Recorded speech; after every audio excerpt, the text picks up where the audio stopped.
Si vous avez été invité, si vous venez par politesse, si vous avez une heure à perdre, je ne sais pas dans quel état d'esprit vous êtes venu. Moi, on m'a demandé de remplacer quelqu'un ce soir. Il y avait une équipe qui devait venir. Je suis toujours le remplaçant. Mais je suis content de le faire. Alors, Dieu, que Dieu soit béni.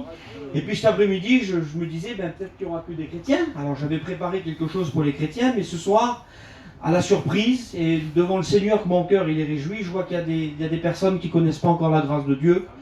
Et puis c'est tellement important, une réunion peut tout changer ce soir. Une réunion, c'est très important. Il faut comprendre qu'une réunion, c'est pas être assis une heure sur une chaise, c'est pas écouter des beaux cantiques, c'est pas écouter des témoignages. Une réunion, c'est la main tendue pour tous les hommes.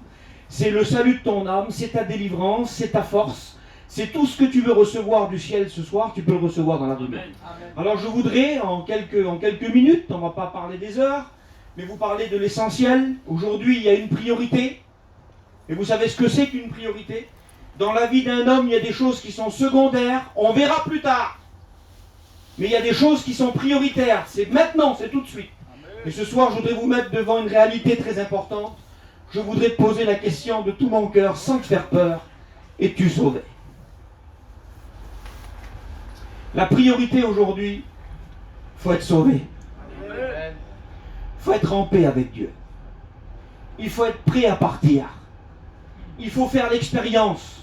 L'expérience qu'on va parler ce soir, c'est la nouvelle naissance. Je ne vais pas faire prier, vous savez pourquoi? Parce que j'ai peur qu'il y en a qui sortent. Alors je voudrais qu'on reste tous ensemble dans la réunion ce soir. Gloire à Dieu. Gloire au Seigneur. Je voudrais vous parler de ce qu'il faut pour aller au ciel. Alors, attention, les gens pensent, et certains chrétiens sont très maladroits. Mais on est là pour dire la vérité, nous, ce soir. On n'est pas meilleur que les autres. Il y en a qui disent, je suis chrétien, je suis meilleur que toi. Non, non, non. Moi, je suis comme toi. Mais j'ai trouvé quelque chose que tu n'as pas trouvé. J'ai trouvé la grâce de Dieu. J'ai trouvé la perle de grand prix, dit la parole de Dieu. Donc, ça a changé ma vie. Je ne peux pas avoir la même vie que toi.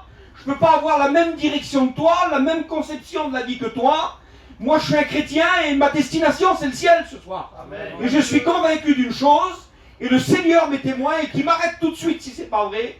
Si le Seigneur y revient dans 2 minutes, je pars à la rencontre du Seigneur. Amen. Parce que j'ai fait l'expérience avec le Seigneur. Et c'est important cette expérience-là. Parce qu'on ne parle pas d'une centaine d'années. On ne parle pas de passer 10 ans loin du Seigneur. Je ne veux pas vous faire peur ce soir. Mais il faut vous prêcher toute la vérité. Amen. Et la vérité, parfois, elle nous fait des frissons dans le dos, mais je ne veux pas te vexer. Eh bien, même si je te vexerais, mais que ça t'emmènerait à la repentance ce soir, que Dieu soit béni. Amen. On parle de l'éternité dans nos réunions. C'est pas nous qui l'avons inventé, c'est pas la mission Vie et Lumière, c'est pas les gitans qu'on est, c'est Jésus qui en parle. Amen. C'est la parole de Dieu qui en parle. Alléluia. Il y a 2 endroits où passer l'éternité. Et je le dis sans vous faire peur, sans être lugubre ce soir, ni ténébreux, ni pas pour vous angoisser. Il y a à peu près une dizaine d'années, de ça, 15 ans même. On était à Nice avec les campings. Et puis l'église de Nice, il y a 500 personnes dedans. Et puis c'était le frère Jacob qui devait prêcher, notre ancien, vous le connaissez, missionnaire en Italie. Il devait faire samedi et dimanche. Alors le samedi, on va à l'église, et puis on s'attendait à écouter un message exceptionnel de la part de ce serviteur de Dieu. C'était un ancien. Et puis quand il arrive devant les 500-600 personnes, il parle de la fragilité de la vie. C'était la même époque que le petit raclot, il s'avait fait poignarder à Grenoble. Là. Vous connaissez l'histoire. Et puis en quelques minutes, ce petit raclot de 15-16 ans, il a perdu la vie parce qu'on lui a foutu un coup de poignard.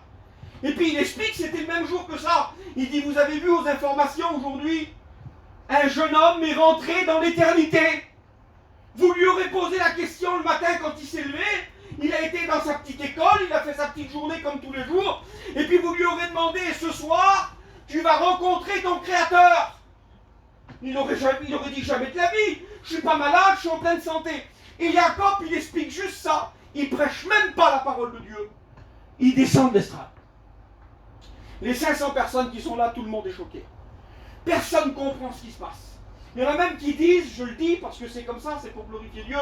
Il y en a même qui disent, ça y est, il a vieilli, Jacob. Il est fatigué dans sa tête, il n'a pas fait attention, mais il a passé à côté de quelque chose.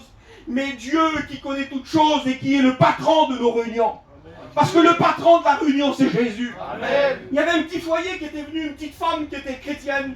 Son foyer n'était pas chrétien. Il avait 24 ans. Et elle dit à son mari, ce soir, tu viens avec moi à l'église. On l'a vécu, ça, mes frères et sœurs. Et puis quand il vient à l'église avec sa petite femme, il écoute ce que je viens de vous expliquer là.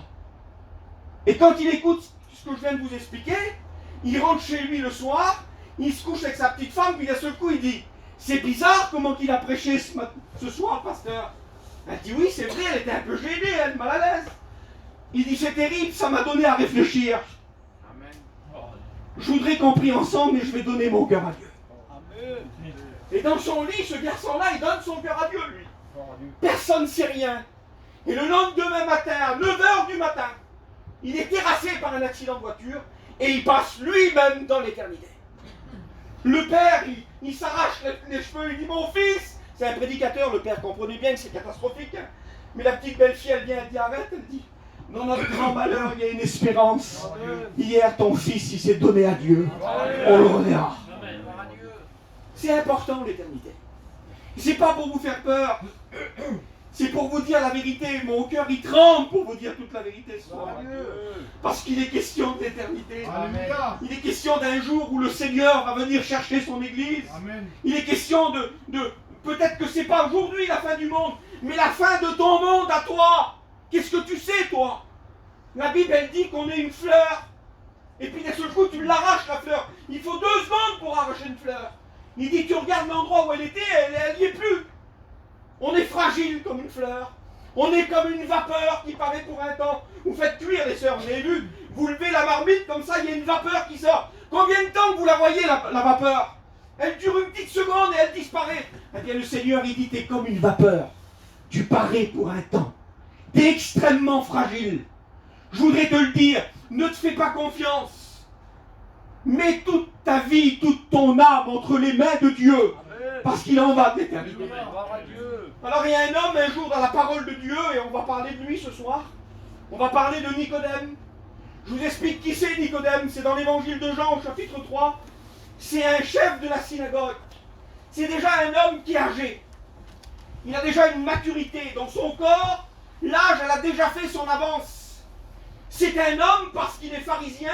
Il lit la Bible à peu près 8 heures par jour. Je ne sais pas si vous vous rendez compte. Mais un monsieur qui lit la Bible pendant 8 heures par jour, c'est un homme exceptionnel. Et quand il voit les miracles que Jésus fait, il se dit, il y a quelque chose de spécial, je vais aller le trouver et je vais le questionner.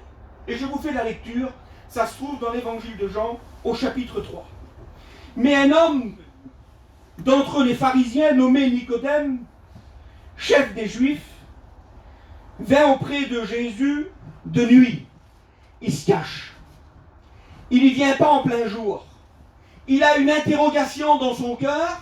Il est intrigué par la personne de Jésus, par l'évangile, par la façon qu'il a de prêcher. Et il se dit, si j'y vais devant tout le monde, je vais me faire radier de la synagogue. Je vais y aller de nuit. Et il vient vers le Seigneur de nuit. Et la Bible, elle dit, il vient vers Jésus. Et les premiers mots qu'il lui dit, il passe de la pommade à Jésus. Il flatte le Seigneur, cet homme-là. Comme si le Seigneur ne lit pas dans le cœur de cet homme-là. Il voudrait lui arracher des réponses qu'il a envie d'entendre. J'aimerais te dire qu'ici, tu n'écouteras pas ce que tu as envie d'entendre. Tu écouteras ce que tu as besoin d'entendre. Amen. Et c'est toute la différence. Il dit, nous savons que tu es un docteur venu de Dieu, puisque personne ne peut faire les miracles que tu fais si Dieu n'est pas avec toi. C'est la façon qu'il a de s'approcher de Jésus en disant, je vais le flatter, je vais le valoriser, je vais même un petit peu le charave, et puis certainement qu'il va me donner des réponses agréables. Et Jésus lui répond, il dit, écoute Nicodème, même que tu es un vieux bonhomme, même que tu lis la Bible 8 heures par jour, je vais t'expliquer ce qu'il faut pour aller dans le ciel. Et Jésus lui dit, en vérité, je te le dis, si un homme ne naît de nouveau, il ne peut voir le royaume des cieux. Et Nicodème ne comprend pas, parce que c'est un homme de la chair. Il n'a pas l'esprit pour comprendre. Il dit, comment un vieil homme comme moi peut-il renaître? C'est pas possible. Et Jésus reprend, il dit, tu ne peux pas voir le royaume des cieux, mais il dit, si un homme ne naît de nouveau, il ne peut pas non plus entrer dans le royaume des cieux. Il ne pourra pas voir le ciel, mais il ne pourra pas entrer dans le ciel. Alors qu'est-ce qu'il faut faire? Il dit, il faut.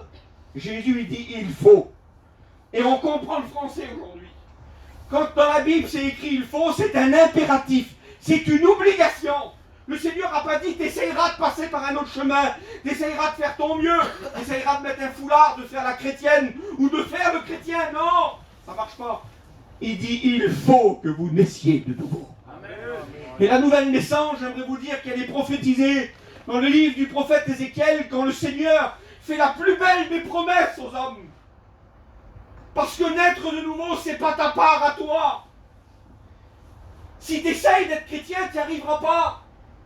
Il y en a qui se tuent pour être chrétiens, ils font tous les efforts. Tu peux mettre un poisson comme ça derrière l'auto.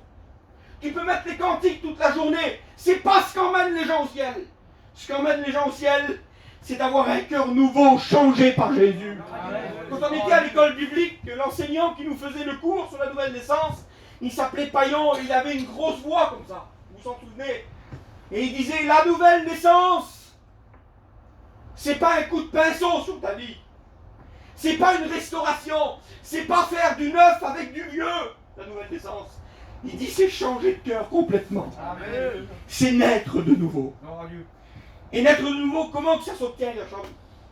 Est-ce qu'il faut que je fasse quelque chose de spécial? Non, je vais prêcher la vraie évangile, la véritable évangile. Si quelqu'un veut naître de nouveau ce soir, ça se fait en un instant. Ça vient d'en haut. Vous savez quelle est la plus belle promesse que Dieu a fait aux hommes? Il dit, moi Dieu, pas toi homme, mais moi Dieu, j'ôterai de votre corps le cœur de pierre et je mettrai en vous un cœur de chair. Je mettrai en vous un esprit nouveau. Et je ferai en sorte que vous suiviez les ordonnances. On ne peut pas le faire si on a le cœur de pierre. On ne peut pas être chrétien avec le cœur de pierre. On peut apprendre à être chrétien.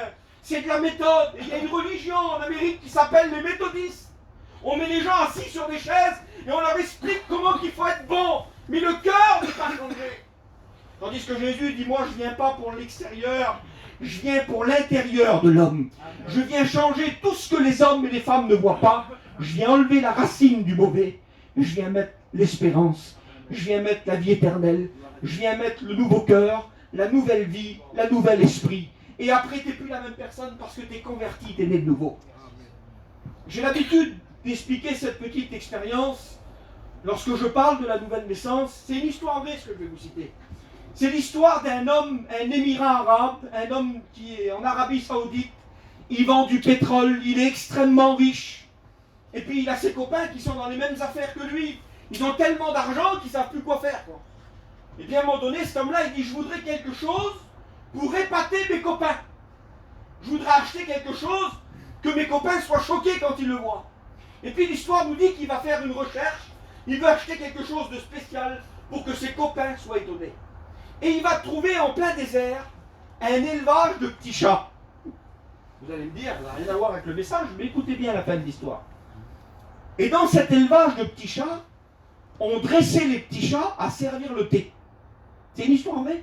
Ils marchaient sur les pattes arrière, ils avaient un petit plateau, le thé était dessus, et ils rentraient dans la pièce et ils vous présentaient le thé. Ça valait une fortune. C'était quelque chose d'exceptionnel. Ils étaient dressés pour apporter le thé. Et il dit, il m'en faut un. Il s'achète le petit chat, il organise un grand repas pour ses copains, et à un moment donné, fier de lui, rempli d'orgueil, il dit, j'ai trouvé quelque chose que vous n'avez pas, et il frappe dans ses mains, et le petit chat, il rentre dans la pièce. Et quand il rentre dans la pièce, il leur sert le thé. Tout le monde est choqué, c'est exceptionnel, c'est exceptionnel. Deuxième repas, un de ses amis, il dit, je vais y faire un tour, je vais jouer un tour. Il prend une petite souris qu'on remonte, c'est une histoire vraie. Il la met dans sa poche, son copain, là. Et il attend tout le long du repas qu'on apporte le thé. Et à un moment donné, le grand émirat arabe, il veut se cramer encore avec le petit chat, là. Il tape dans ses mains, le petit chat, il arrive, toujours pareil. Il est dressé pour faire ça. Et quand il arrive dans la pièce, il donne le thé, et le copain, il remonte la souris, il lâche la souris, le chat, il regarde la souris, il jette le plateau en l'air, il se met sur ses quatre pattes, parce que c'est un chat, et il commence à courir après la souris. Moralité de l'histoire, il avait appris une leçon, mais il avait gardé son cœur de chat. Son intérieur n'était pas changé. Il était resté un chat. pour ne plus avoir nos habitudes, nos coutumes, notre façon de vivre, notre façon de voir, notre façon de marcher dans la vie. Il ne faut pas apprendre une leçon. Il faut changer de cœur. Et c'est Jésus qui change le cœur. C'est le Seigneur qui change le cœur. La nouvelle naissance, ça vient d'en haut. C'est quand tu passes par la repentance. C'est quand tu demandes pardon à Dieu. Je ne vous parle pas de religion, moi, ce soir.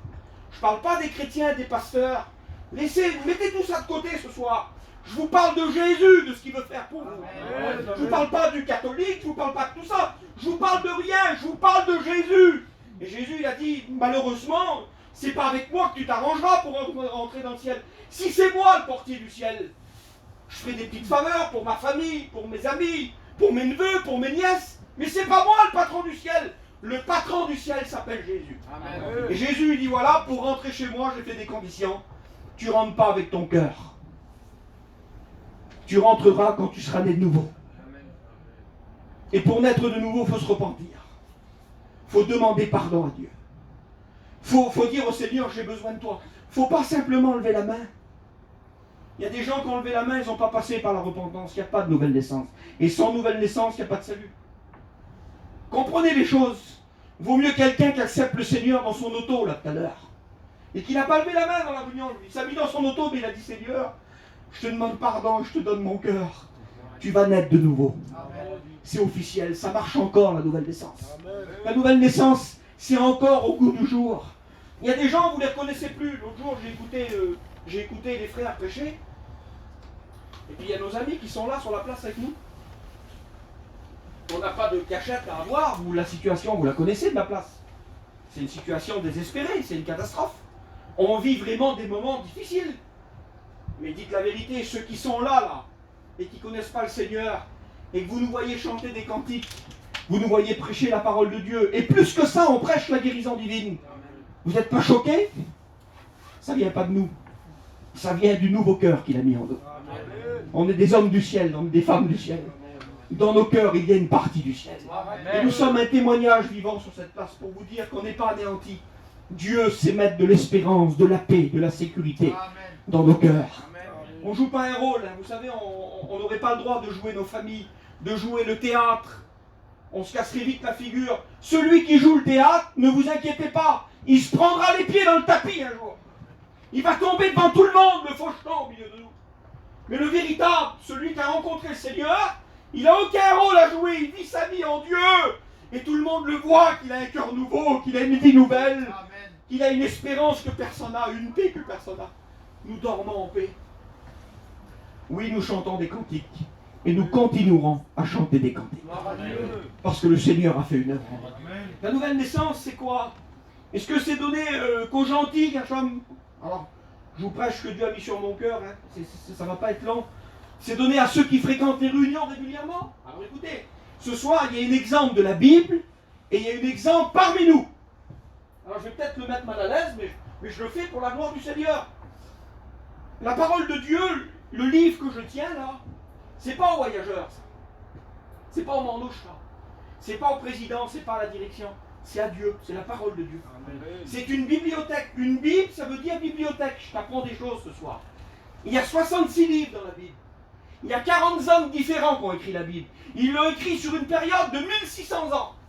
Mais la Bible, elle dit ces mots. Ils portent des noms, les livres de la Bible. Il y a les Actes des Apôtres, il y a l'apôtre Jean, il y a l'évangile de Matthieu, l'évangile de Marc, il y a les 4 grands prophètes, Ézéchiel, Daniel, Ésaïe, tous ces hommes-là. Et la parole de Dieu, elle est claire. Il dit, écoute, que ce soit Ézéchiel, Daniel, Jérémie, que ce soit l'apôtre Jean, que ce soit des apôtres, toute écriture est inspirée de Dieu. C'est la parole de Dieu vivante. Et la parole de Dieu vivante, quand elle parle d'un personnage, elle dit toute la vérité sur cet homme-là. Il n'y a pas de cachette dans la parole de Dieu. Il n'y a pas de fauchetonnerie. Il n'y a pas cache-le, il a fait une bêtise. Non, un chrétien, il n'agit pas comme ça. On n'est pas là pour cacher le mal. On est là pour le dévoiler, le mal, au contraire. Et quand il y a mal, il y a mal. Quand il y a bien, il y a bien. Et la parole de Dieu, c'est ça qu'elle fait, elle. Quand elle parle de David, je vous donne un exemple très court. Quand elle parle de David, elle dit que David était l'homme selon le cœur de Dieu. Quand la Bible, elle parle de David, elle dit c'est l'homme selon le cœur de Dieu. Mais quand David, il fait la grosse bêtise de sa vie, et qu'il prend la femme d'un autre et qui fait assassiner son mari, eh ben la Bible, elle ne dit pas cachons-le ça. Non, c'est la parole de Dieu, c'est la vérité. Elle dit qu'il a fait du mal. Et plus loin, elle dit qu'il s'est repenti et que Dieu lui a redonné la joie de son salut. C'est toute la vérité, la parole. Et là, elle se penche sur un homme. Alors écoutez bien, cet homme-là, quand la parole de Dieu, imaginez que c'est une loupe, et elle vient sur le cœur des hommes. Allez, elle va analyser Michel ce soir. Mais là, elle analyse un homme qui s'appelle Saul de Tarse. Et cet homme qui s'appelle Saul de Tarse, quand la Bible, elle parle de lui, vous savez ce qu'elle dit? Elle dit que c'était un homme qui respirait le meurtre et la menace. C'est pas rien, Saul de Tarse, hein?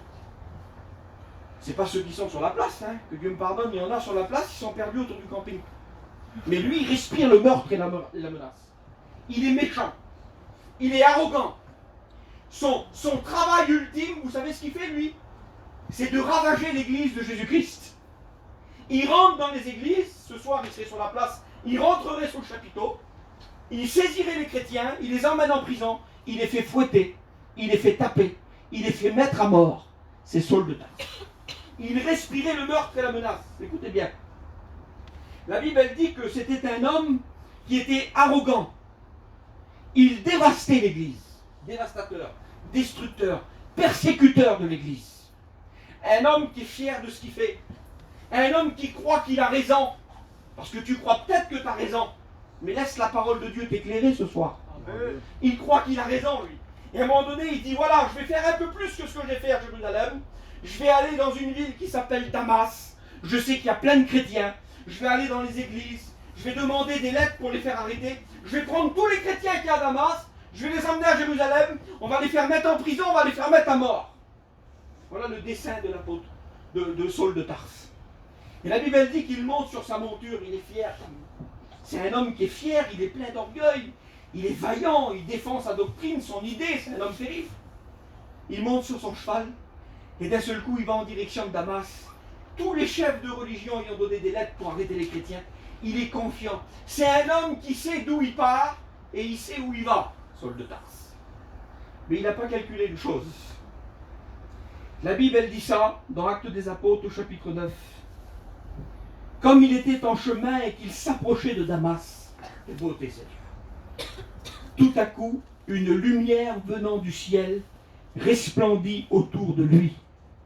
Il tomba par terre et il entendit une voix qui lui disait « Saul, Saul, pourquoi me persécutes-tu » Il répondit « Qui es-tu, Seigneur » Et le Seigneur lui dit « Je suis Jésus que tu persécutes. » Et quand il comprend que c'est le Seigneur, là il passe par la nouvelle naissance. Là.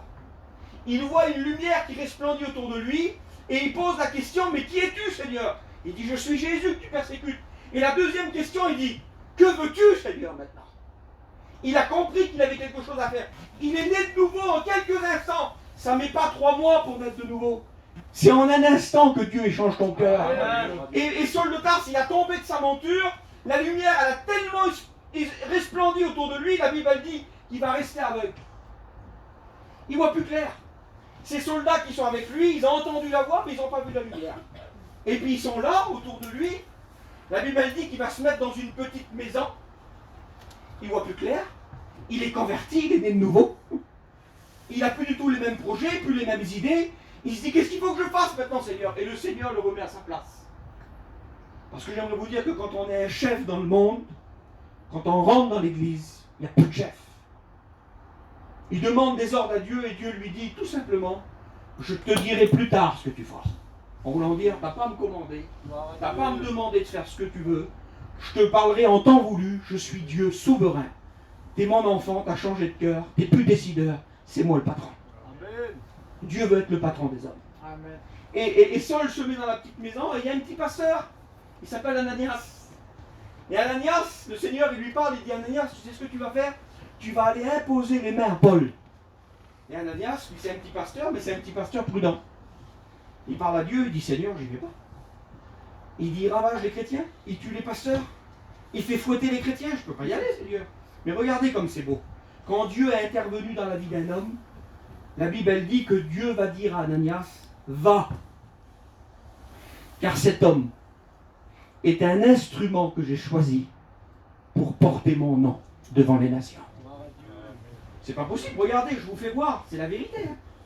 Ici, quand on parle de lui, il est meurtrier, il est persécuteur, il est ravageur de l'Église. Regardez, là c'est la nouvelle naissance, je tourne la page, et là il devient un instrument pour porter le nom de Dieu devant toutes les nations. Qu'est-ce qui s'est passé dans sa vie? Il a eu le tout à coup de Dieu. Il a vécu la nouvelle naissance. Ananias, il y va et prie pour lui. Quand il prie pour lui, la Bible dit que les écailles tombent de ses yeux, il se fait baptiser et il commence à annoncer la parole de Dieu. Alors c'est particulier, c'est donné à tout le monde alors. Je te le dis devant Dieu, je vais te citer un verset de la parole de Dieu. Dieu veut que tous les hommes soient sauvés et parviennent à la connaissance de la vérité. Je vous dis ça pourquoi? Il y a un garçon qui est parmi nous, il s'appelle David. David Suarez. Tu peux te lever 2 minutes? Regardez. C'est pas Saul de Tarse. Hein. Il y a 2 jours, on a mis un petit carton là. Parce que cet homme-là, il va servir Dieu. Il va aux études dans quelques jours. Écoutez bien, il va aux études dans quelques jours, lui. Qu'est-ce qu'il a eu, ce garçon-là? Vous savez ce que c'était avant? On avait un petit camping de Réunion à Pierre-de-Bresse. Lui, il l'a chorave, le camping. Plus de camping de Réunion à cause de lui. Persécuter l'Église, il ne voulait pas que ça marche. Il était contre Dieu, il combattait Dieu, il croyait qu'il avait raison. Tu peux t'asseoir, David. Mais dans sa vie, un jour, où ça allait vraiment pas, où son foyer, ça allait plus du tout. Il était dans un terrain tout seul. Il y a un petit pasteur qui a joué le rôle d'Ananias. Il est venu le visiter, ils étaient en mission, le petit pasteur, là-bas, sur un champ. Et puis quand ils sont venus, il n'y avait personne dans les campings. Et puis ils ont dit, ben, ils sont pas là, tant pis, ils sont pas là. Saul, il n'était pas là, il n'était pas dans son camping.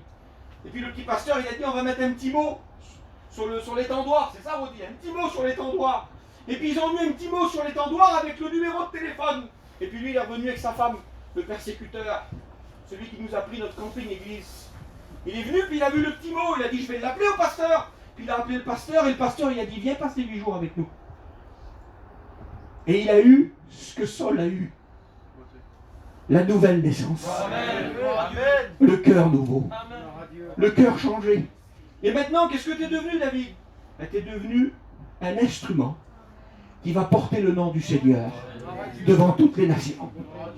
Vous comprenez ça? C'est pas un livre. C'est toute la vérité.